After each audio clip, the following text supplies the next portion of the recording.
What's your thought about the environmental destructions and dangers caused by animal agriculture in the world?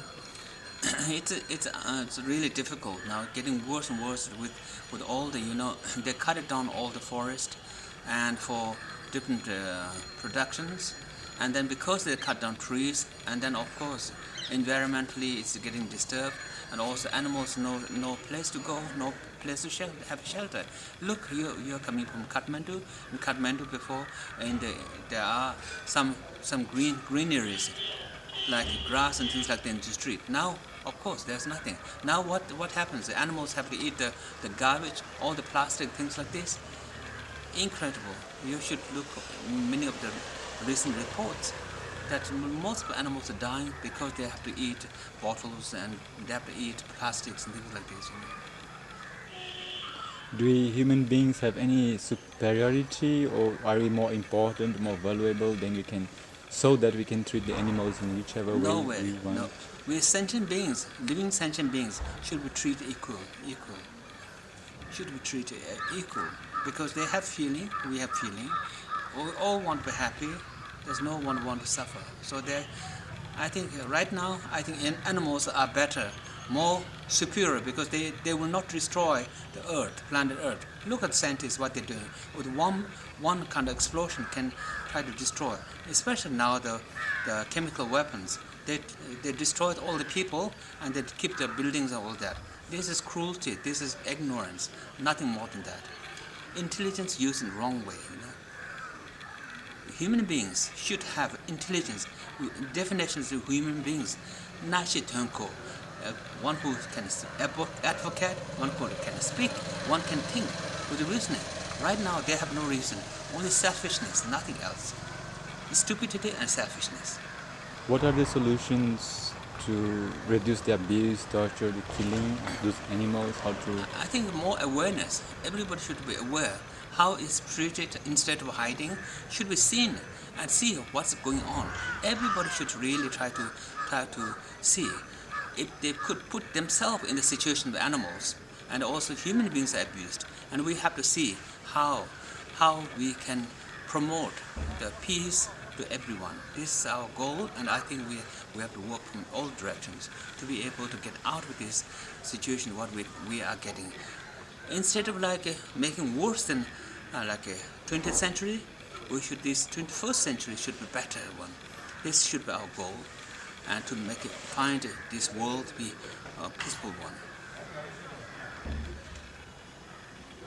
is there such a thing that we can call humane methods of slaughter? Definitely not. No need to slaughter. And every now look at the how many people are dying by cancer and eating all the meats and everything from all based on toxins, to keep to grow the pigs, to grow the animals very fat quickly. They have to put all kind of chemicals, and all this, and then that human beings take these toxins, and then physically and mentally, human beings are getting worse because they eat meat. They eat meat limitless way, and then what happens? They become more aggressive. That's very sad. Especially if you eat too much porks, you become more stupid. Can't think properly.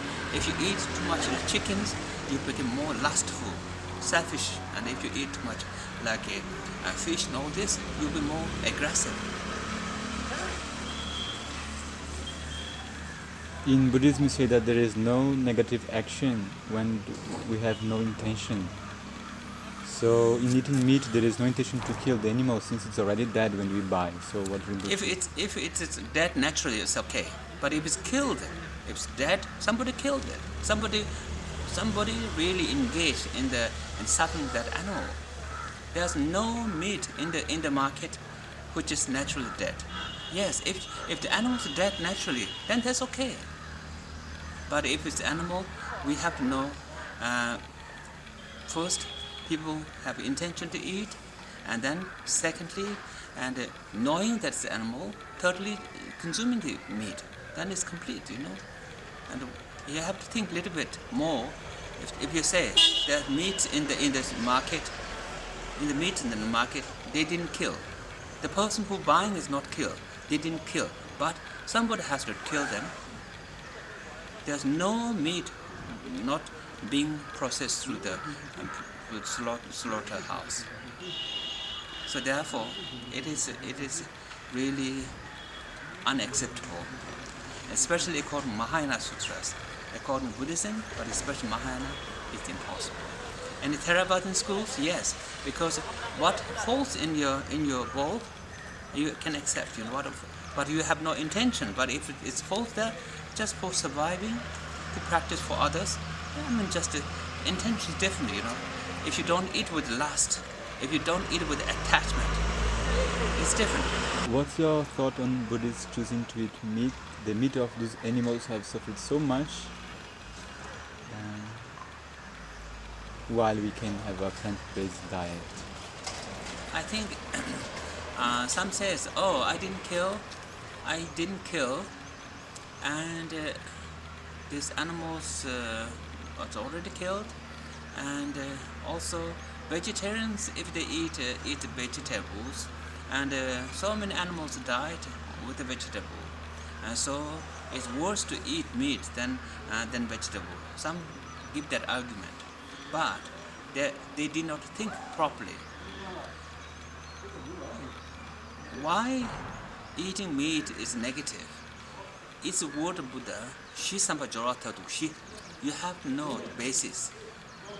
And secondly, intention. And third, action. You have to wish to eat meat, and people eat meat, so therefore there is in the market. If there's no one eats meat, there's all the butchers will go and find other jobs. They don't need to do that silly, that unpainful job. Many of the butchers, they don't want to kill, but because that's only their survival, and so they do this. So if you have intention to eat meat, and then action would be negative.